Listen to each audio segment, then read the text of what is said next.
Freudian psychology hot take. It is a problematic theory, and while historically relevant, because, one, while it's uncommon for the time period that Freud was alive in, Freud was a bit of a misogynist, and that is absolutely built into the theory.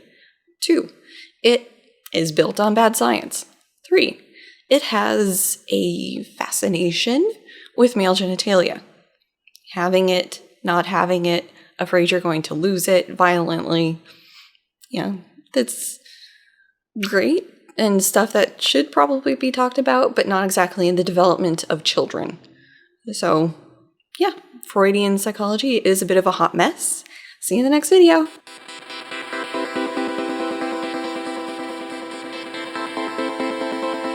Just kidding. That's the TLDR version of this video, but please stick around as I hopefully convince you that Freudian psychology is a bit of a hot mess.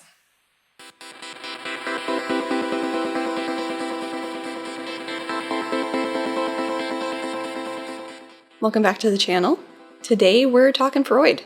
And so this is a little bit more of a historical video, but I think it's important to talk about because he has had a huge impact on psychology as well as pop culture consciousness and how we talk about consciousness, and a lot of terminology from his theory has worked its way into the common language, so it's good to know where it came from. Also, I'm not just randomly deciding to talk about Freud for no reason. There's method behind this madness and topic choice. I am building to something, I promise. So, starting with Freud, next video going to talk about Jung, because he was Freud's student and important to the thing that I am eventually going to talk about. Yes, there's plans. Dr. Sigmund Freud was a medical doctor, and he founded the Psychoanalytic school. At its heart, the Psychoanalytic school tries to help clients who are having mental health problems or just day-to-day life problems by having a dialogue between the client and the psychoanalyst. That in and of itself is fine. That's not what I have a problem with. Less fine are some of the implications of the theory, some of the explanations for how we develop and how we have problems and what the cause of our problems are. Those are less fine, and we'll go through all of that in a second. And just as a heads up, I'm going to be using a pedagogical shortcut in this video. What this shortcut means is basically instead of every time I'm talking about Freud, the theory, the predictions, the whatever, instead of saying the theory predicts that, or Freud argued that, or whatever, I'm just going to talk about it as if it was a universal law, totally true, all of that business. It gets a bit tiring and a bit boring to repeatedly every sentence say, Freud thought this, theory predicted this, blah, blah, blah. So think of this entire video in one big bubble with a huge asterisk of Freud thought this, the theory predicted this, but we'll talk about critiques and boundaries and everything of the theory towards the end of the video. So there's a huge caveat here, so just keep that in mind. I will also be periodically interrupting myself because I can only take so much Freud. Phrasing. Arguably, Freud worked on two main areas. He worked on a theory of personality, and he worked on a theory of how people develop into adults. So we're going to look at those two things.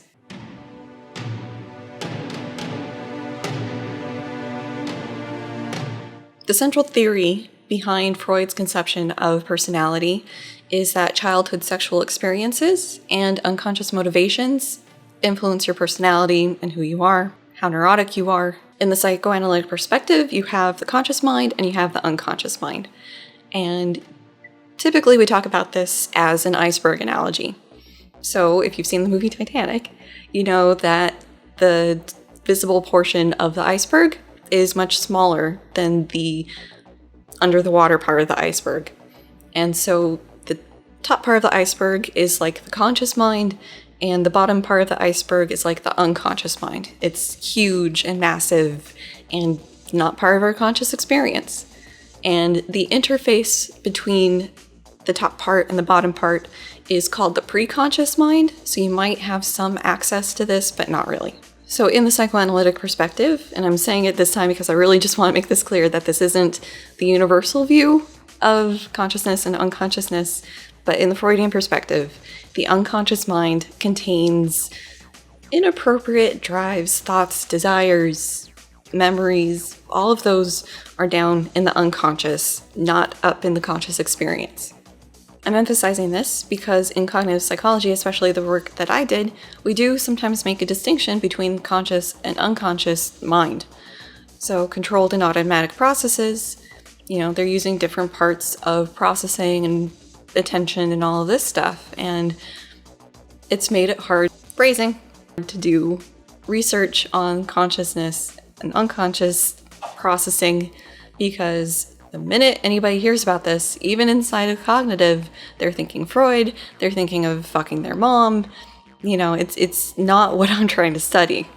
Psychoanalysis, the treatment portion of Freudian theory, tries to help people and treat people by getting into that unconscious, inaccessible portion, seeing what's going on there and how it's impacting people and reducing their functioning. Note, dear viewer, that people don't have access to their unconscious. It's the unconscious. It's not part of consciousness. You can't access it.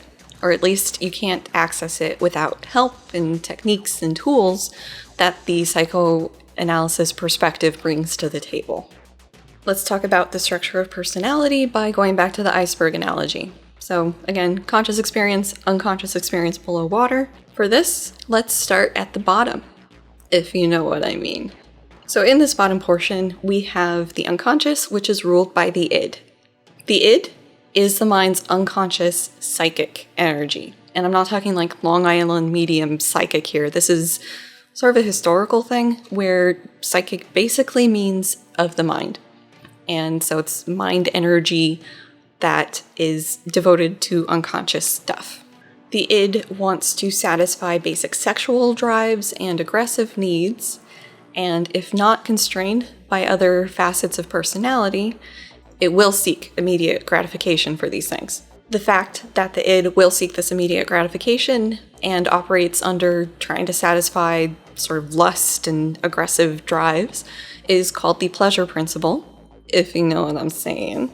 Going from the bottom of the iceberg to the top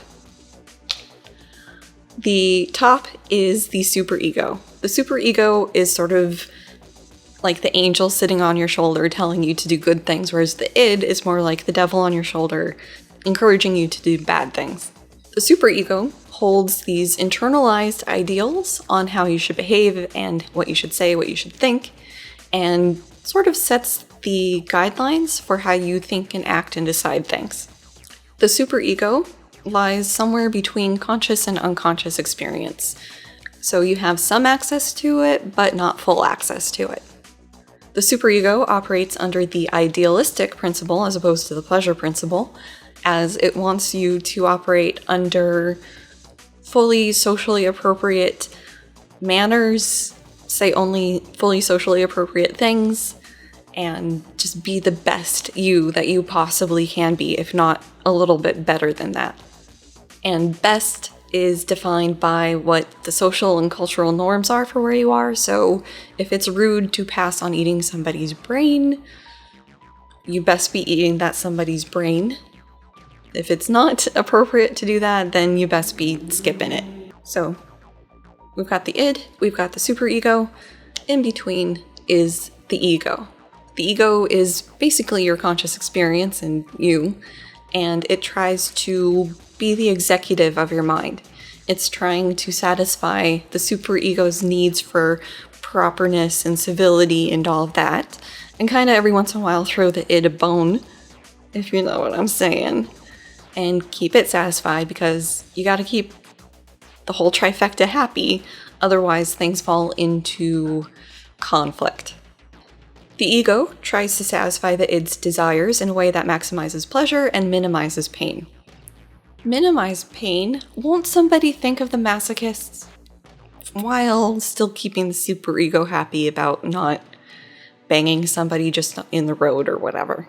The ego operates under the reality principle because it's all well and good to be prim and proper, but sometimes life just doesn't work that way. And also, eating is great, sex is great, according to the id, drugs are amazing, but reality, there are consequences, there are other things that need to be done, so it is a balancing act, and that's the reality principle. That is the structure of personality under Freud. So now let's talk about how we develop that personality.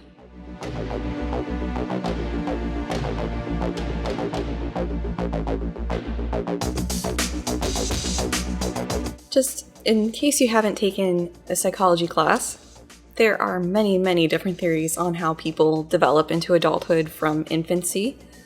And it's almost like there's as many theories on this as there are psychologists. It's not quite that bad, but if you're an intro, or especially if you're in personality, it can feel that way. Some are more easygoing about personality development and development in general, where there's things that happen. Usually they happen in this order at these time periods, but sometimes things aren't quite that perfect. Others, like Freud's, are much more strict. And insists that a person must progress through these stages at these times if they are to develop into a healthy, normal adult.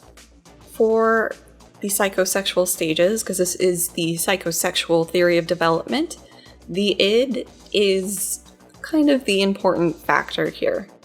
Especially in early life, the id is just in charge, wanting things, exploring things, and getting its needs and wants satisfied. So after you're born, your sensory systems develop, become more refined in their ability to sense things and to do things, and your ability to think improves. And the id is trying to get pleasure out of every step of the way with every new thing that comes up. Going through the stages in order, as we all must. First is the oral stage. This lasts from basically birth to about a year and a half old, and not surprisingly given the name of the stage, focuses the mouth, deriving pleasure from the mouth. You're new to the world, eating is this great thing. You eat, and assuming everything's wired correctly, you get a hit of dopamine. So eating feels good. Putting things in your mouth, hey, this is a fun texture, that feels good. And if we're going to take it a step further with the mom cest, you're getting some pretty good quality time with your mom, if you know what I'm saying. Plus, babies always be putting stuff in their mouth, so obviously they're doing this to derive pleasure, and not that there's a huge density of nerve receptors there and they can learn a lot of information, but potato potato. Next up is the anal stage. Anal. From about a year and a half to 3 years old, the id is all about peeing and pooping.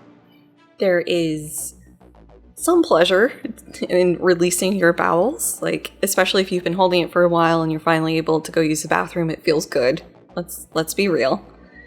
And also around this time, the kid is probably potty training, and so a lot of attention is being placed on their peeing and pooping and the anal area.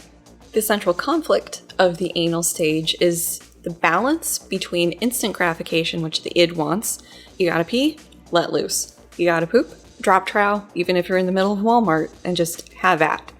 And reality, where it's not good to just pee your pants all the time. At this point, the child needs to learn, and the id needs to learn, the concept of delaying gratification. It can't get what it wants right this second, but it can eventually get what it wants.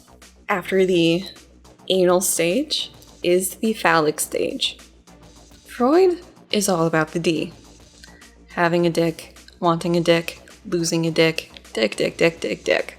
This lasts from about 3 years old to 6 years old. 3 to 6 years old. I cannot emphasize this enough. Keep this in mind as we go through this stage. We have to give Freud credit.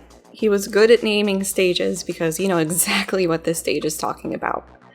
In this stage, the id's pleasure-seeking tendencies are focused on the genitalia. This is a special stage in every child's life because the kid and their id needs to learn it's not a good idea and it's not appropriate to fuck your mom and get rid of your dad. We keep going into Greek myths, and yeah, so here's another one. This will flunk you out of the unit in high school version of the Greek tragedy of Oedipus is that he was left on a mountainside to die by his dad. His dad, a king, wanted to kill him because it was prophesied that his son would be the one to kill him. Oedipus is found by and grows up with an adoptive family, not knowing his actual birth story and family. Oedipus grows up into a stud, as you do when you're a Greek legend. He's also told the prophecy that he'd kill his dad and marry his mom, so he was like, oh shit fam, I don't want that to happen to my unbeknownst to me adoptive parents, so I'll GTFO. He leaves, meets a man on the road, they have a fight, Oedipus kills the guy. Oedipus gets to the big city, hears that the king was recently killed, and so the city is now at risk because of the Sphinx. So in rereading this myth, I forgot the Sphinx was involved. How do you forget the Sphinx? Anyways, Oedipus goes, solves the Sphinx's riddles, and as a reward is married to the widowed queen, his birth mom. Stuff happens, he finds out he killed his dad, his mom hangs herself, he blinds himself, bad things happen to their kids. Greek tragedies aren't known for the happily ever afters after all. Back to Freud. In the Oedipus complex, a boy develops special feelings towards his mother, wants to replace his father as her partner, and so develops aggression and jealousy towards his parents. Proposed to start at 3 years old. Also at this point, the boy will have castration anxiety because he is afraid that if his pops finds out about this, the dad will remove his penis so that he is no longer a valid threat in replacing him with the mom. This conflict is solved through some defense mechanisms, and I'll go through more defense mechanisms later, but the one relevant here is identification. So, for the boy to get over the Oedipus complex, they have to identify with their father. What this means is they sort of absorb the father's values and view on the world and morality into themselves. And so they're sort of able to vicariously bang their mom, I guess. And this is a point at which they also develop their gender identity by imitating their father. The idea that someone is gay because their dad was not manly enough is not a new one. The distaff counterpoint to the Oedipus complex is the Electra complex. It's not a one-to-one relationship because Electra was another myth, except in this case, Electra wanted revenge against her stepdad for killing her dad. So it's not the same story. The Electra complex, being a female version of the Oedipus complex, really rustled Freud's jimmies, shall we say. His student, Jung, who's going to be in the next video, coined the term, and Jung was very much more on the side of equality between the sexes, and that girls should have an equivalent counterpart where they want to bang their dad, so they need to get rid of their mom. On the other hand, Freud really thought that this was a boys' issue because boys have a penis and they want to use that penis on their mom and so need to get good old dad out of the picture, and girls don't have a penis, and we're not getting into the transgender discussion at this point. This is Freud. Girls don't have a penis, so they can't bang their mom, and so it has to be different. It can't be the same, just flipped. Instead of the boys' castration anxiety and wanting to bang your mom, girls, because they don't have a penis to bang with, develop penis envy. Penis envy is a bit of a roundabout thing. Penis envy, because they don't have a penis to sexually possess their mom, the id redirects that drive into being thirsty for the daddy. You know, it can't just be flipped. There's got to be that extra step of girls wanting to have a penis. And some girls do want to have a penis, but that's not the point here. Whereas the endpoint for boys is identifying with their father, taking on that sort of heterosexual, manly thing that they will grow into. Girls, it is to adopt a feminine heteronormativity, where they identify with their mother as the best proxy for getting the daddy, and it's all about children and sunshine and rainbows and all of that. Incidentally, this female heteronormativity, giving birth is a proxy for having a penis, like the baby is a replacement dick. Is it getting a little patriarchal in here, or is it just me? The fourth stage is the latency period. Latency. So hot. This stage is characterized by dormant or latent sexual drives and lasts from about 6 years old to puberty, whenever that might be. This period of time is one of processing and integrating and everything, the lessons learned from the previous stages. So stuff is happening, it's just not so huge as the previous stages. And also the id is still operating, but it's much more reserved and behind the scenes at this point. At this point, the id's no longer in charge, as it had been. The ego's in charge, and we're much more operating under the reality principle, and so delayed gratification's okay, not wanting to bang your parents okay. Another huge aspect of this is that pleasure can be derived from non-sexual things. So everything previously had sexual overtones, whereas now you can have friends and play with them and it's just fun and it feels good and that's all there is to it. No subtext of sex. As a child, the final psychosexual stage is the genital stage. Peen and poo. This starts at adolescence and continues basically throughout the rest of the person's life. The child grows up into an adult, gains independence from their parents, and sex is now taking part between consenting parties instead of by oneself. As in the latency period, because the ego's in control, pleasure can be derived from non-sexual things like friends, hobbies, whatever. But it's not all fun and games in the psychosexual development train. It is possible to become derailed, and that process of derailing ends up in what are called fixations. Fixations occur when you don't adequately develop out of a stage, and so your id ends up stuck seeking pleasure from whatever body region was the focus of that stage. If you experience sexual frustration during that stage as a child, you will end up with unresolved anxiety that will later manifest as a neurosis or neuroses later in life. Some of the terms here will probably sound familiar to you because a lot of Freudian terminology have worked themselves into the common language. We're going to go through the stages and talk about where people go astray. The oral stage can go awry for a number of reasons. Maybe breastfeeding wasn't a viable option, and so that bonding didn't occur, or the contact necessary occurred. Maybe they were weaned too early, they were weaned too late. There are any number of things that happen to a lot of babies where feeding just doesn't work like it should. This results in an oral fixation.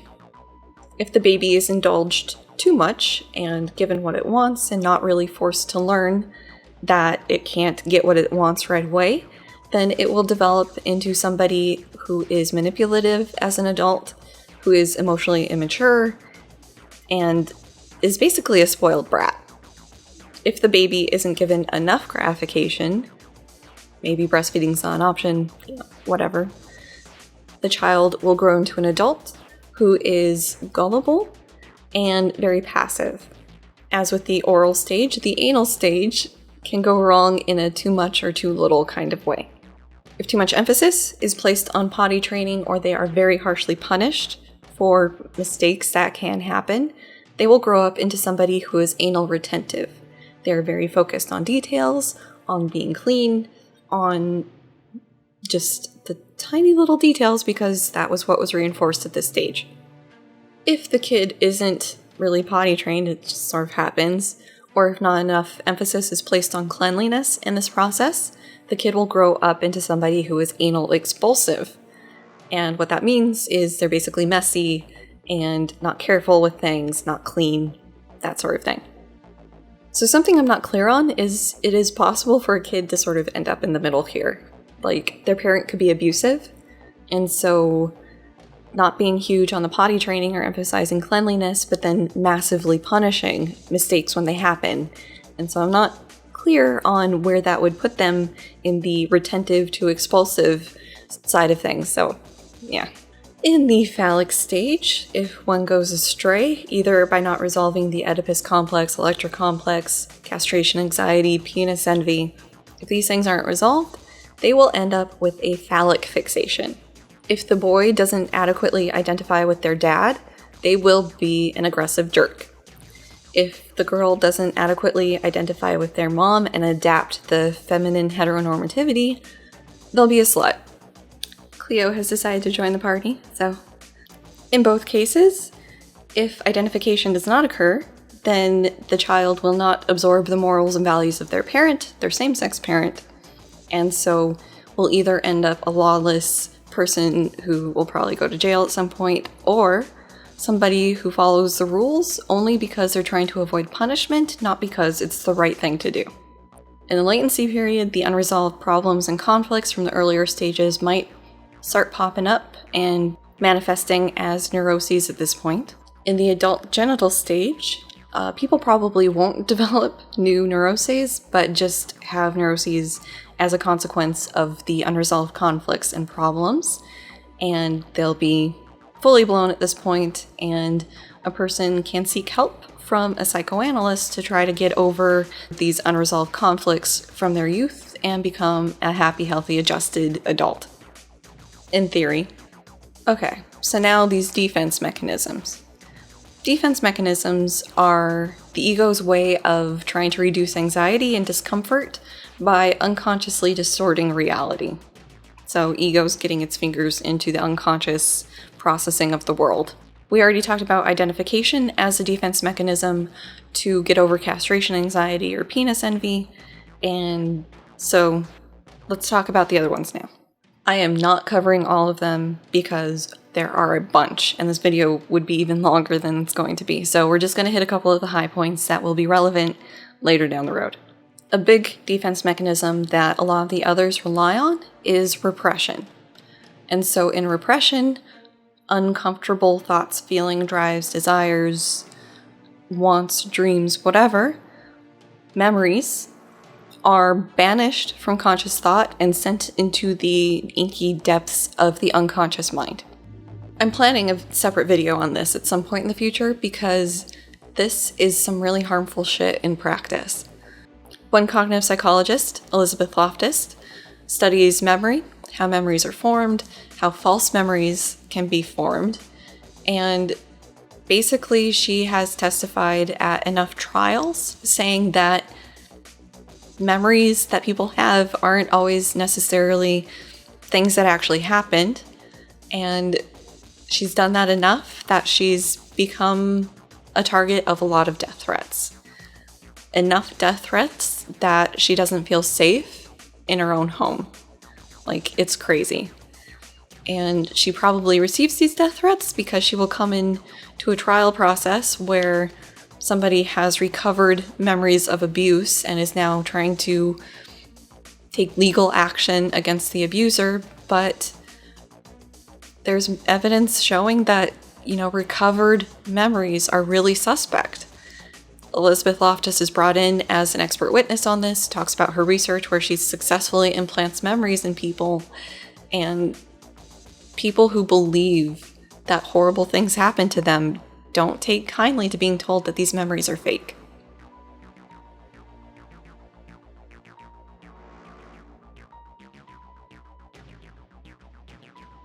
In the defense mechanism of projection, a person will project their own inappropriate thoughts, feelings, drives, attitudes, whatever, as being that of someone else's. So a kind of example of this that's not too awful is maybe somebody doesn't like themselves and they think they suck at work. And so with projection, they are saying that, oh, Fred, he hates me. He thinks I do a shitty job. Like, fuck Fred. That is projection. Next defense mechanism is displacement. So you might have aggressive drives or sexual drives towards a kind of threatening target, and so you redirect that to a less threatening target.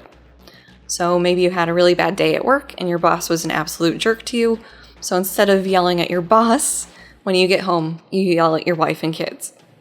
Last one I want to touch on is sublimation, where inappropriate drives, thoughts, feelings, whatever, are sublimated up into socially acceptable ones.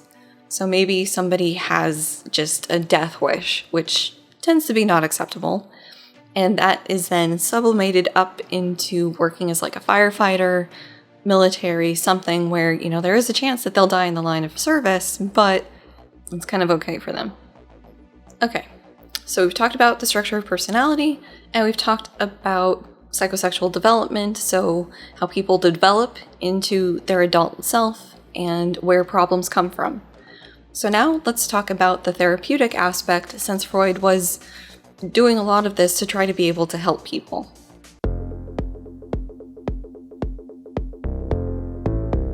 In psychoanalytic therapy, the psychoanalyst will try to get these unconscious hang-ups the person has up into conscious awareness, where they can deal with these unresolved conflicts or feelings and get over them and transition into being a happy, healthy, well-adjusted adult. Two big goals for psychoanalysis are to release repressed feelings and gain insight into the unconscious memories, impulses, conflicts, and to release psychic energy previously devoted to id, ego, superego conflicts. The psychoanalytic process is not a quick one. If you do pursue psychoanalytic therapy, you can expect to be seeing your therapist at least once a week, every week, for years. So this is a lot of time in an office talking to somebody trying to work through this stuff. Freud had a couple techniques for trying to get at that stuff in a person's unconscious. And before getting into those techniques, I will point out that this is where we get that stereotypical idea of the psychotherapist sitting there on a chair and then the guy laid out on the couch facing away from the therapist. Freud did this so that the person could sort of freely just say what's on their mind and not feel like they're being judged by another person. Another important thing to point out with this is that everything the client says will be broken down into two sorts of type of content.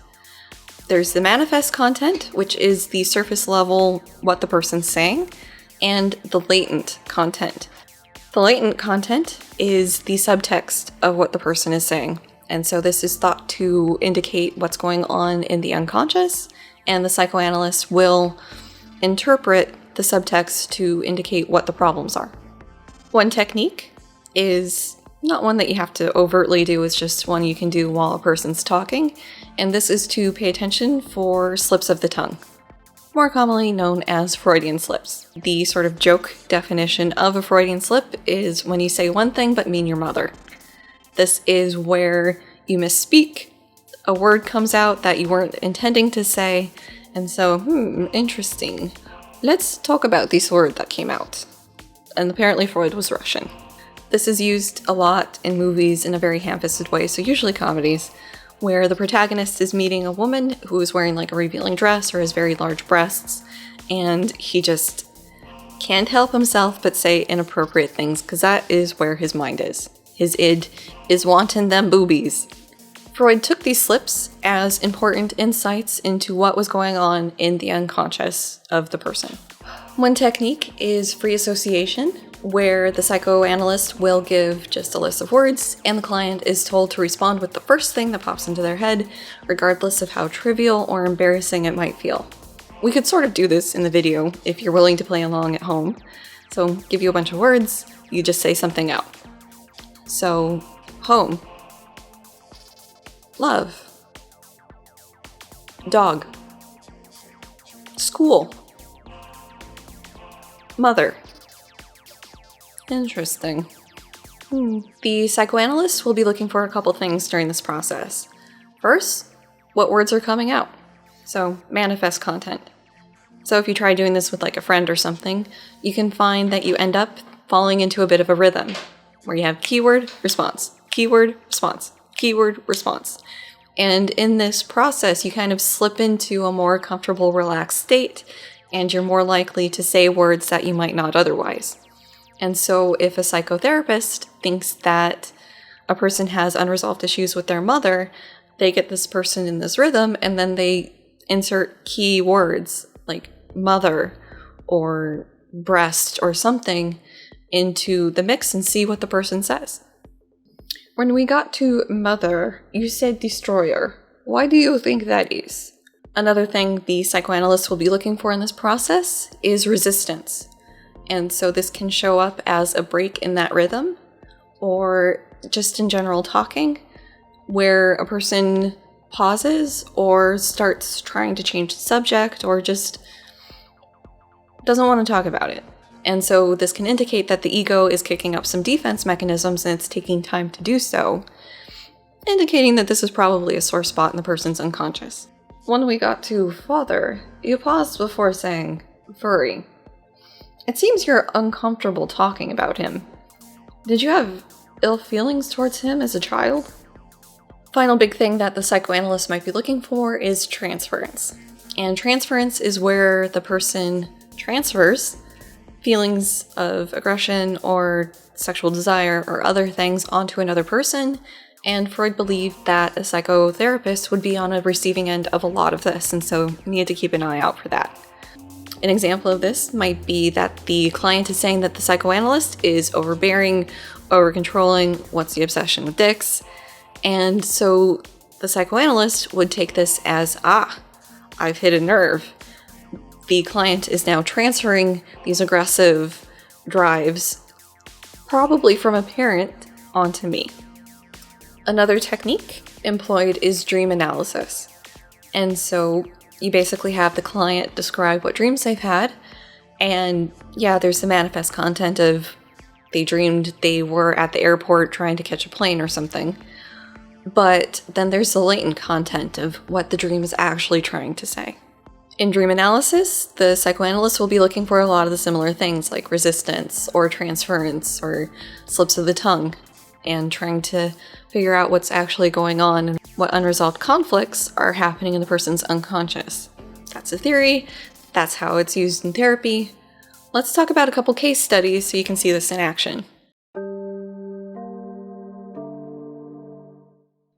We'll start with the less personally infuriating of the two. Little Hans was a little boy whose dad was a friend of Freud's, and so his dad, Hans's dad, not Freud's dad, was taking notes on Hans's development to try to help Freud and his psychosexual theory of development. Around 5 years old, Hans suddenly developed a fear of horses. Thing is, when Hans was about 4, he was out in the street and he saw a horse cart thing fall over. I'm not sure if the horse was injured in this process, but basically, bad thing happened out in the street, and so Hans developed a fear of horses, of going into the road, of large vehicles falling on him, things of this nature. This fear was interpreted as a neurosis. Because of course. Hans's father's initial attribution of what was causing this neurosis was a combination of sexual overexcitement because of his mother's caresses and trying to soothe him, and also horse dick. He saw horse dick and so felt inadequate and developed a fear of horses because of it. Freud, in his case study write-up of this, didn't reject these interpretations of where the fear was coming from, but he did suggest that the father consider other things. Like, he had a new baby sister, and so there might be some anxiety because of having a new sibling, and also not knowing where babies come from. Hans's parents, I guess, were going with the story that the stork brought it, and so Freud was just like, ugh, you idiots, what are you doing? You must tell him the truth. Because he saw something scary in the street and was afraid it would happen again. In the case study write-up of Hans and his neurosis and the resolution of it, Freud explored the causes of the neurosis. So, the new baby sister, not fully understanding sex, the Oedipal complex, fears and hang-ups about masturbation, All of these things. Hans was a kid. What the fuck? Hans is reported to have gotten over his fear of going into the road and of horses by being properly educated on sex by his parents. The next case study is that of Dora. Dora was still living with her parents, not full adulthood, so pre-18. I think she was like 15 or 16 when this happened. Living with her parents, who were trapped in a loveless marriage. In addition to Dora's parents in this story, we have a married couple who are friends of her parents, and Frau K. We're just going to call them Mr. and Mrs. K because I can only slaughter so much German before my mom revolts. Dora was taken to see Freud when she had this story of Mr. K coming up to her, sexually propositioning her, and her slapping him. She told Freud that her dad and Mrs. K were having an affair, and so she felt like her dad was trying to pawn her off onto Mr. K so that affair could keep happening, and her dad wouldn't feel guilty about it so much. For the record, Mr. K and her father denied the allegations of cheating that this event happened. Maybe someday these things will change. So Freud diagnoses her with hysteria and begins treatment. Women be crazy, don't you know? Always getting hysterical and shit. A big part of her treatment, or at least what he wrote up, was dream analysis.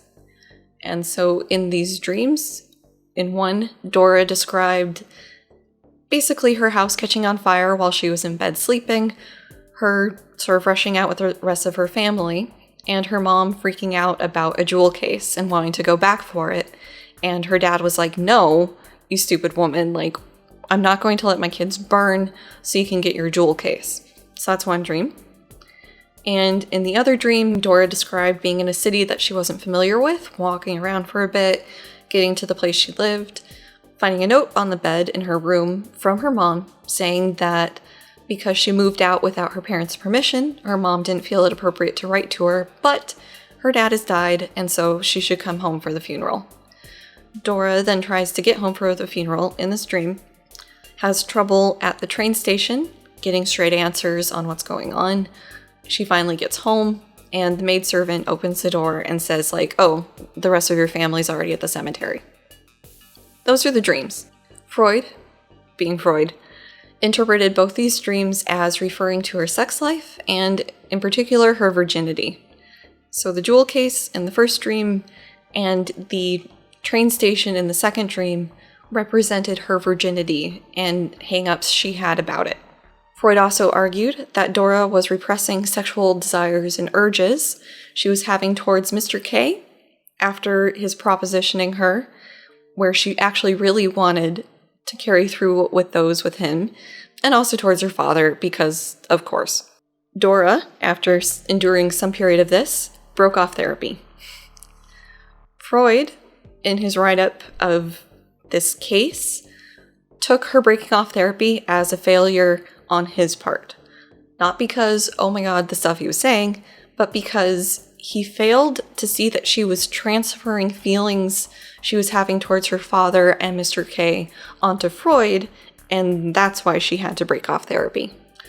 Freud also argued that the hysteria he diagnosed Dora with was a manifestation of her jealousy because Mrs. K was boning her dad, and also confusion about the sexual feelings awakened in her by Mr. K's sexual advances.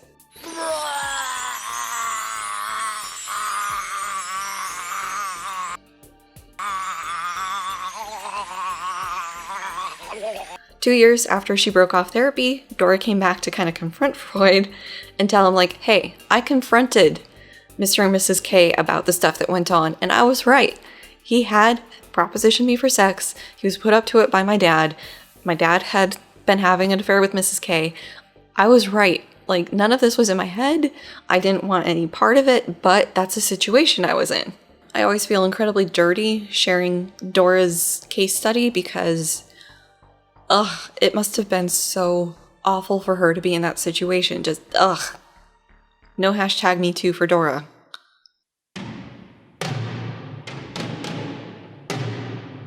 There have been many critiques of Freud over the year, and there is a school of thought called Neo-Freudian that tries to address the critiques, incorporate new information, findings, what have you.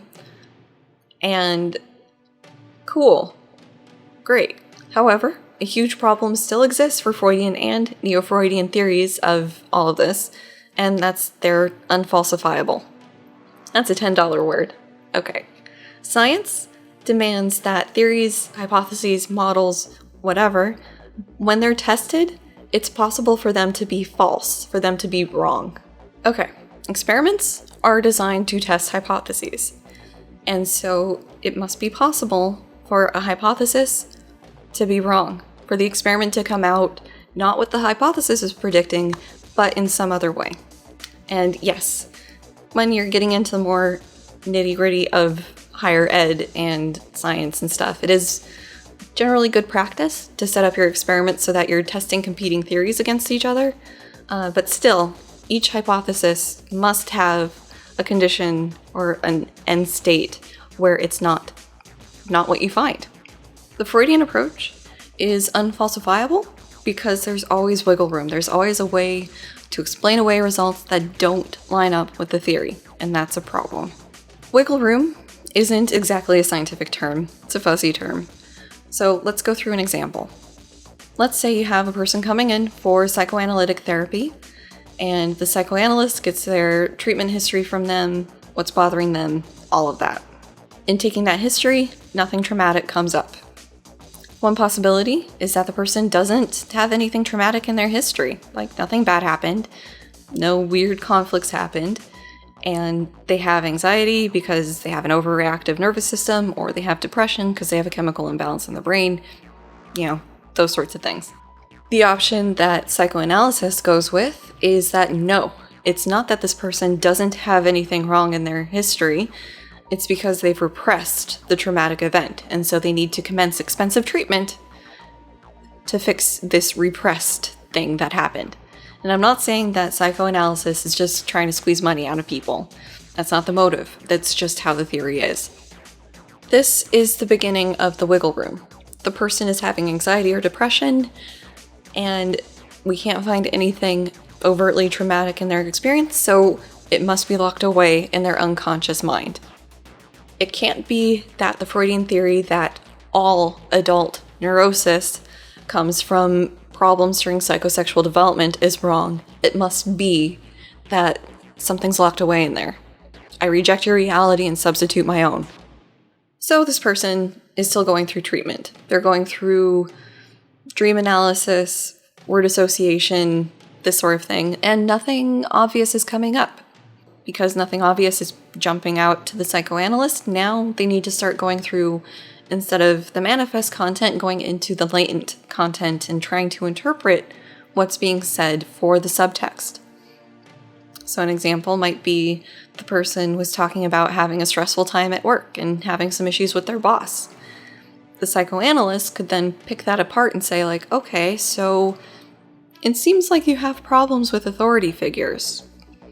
Was your father an overbearing and domineering man? More wiggling.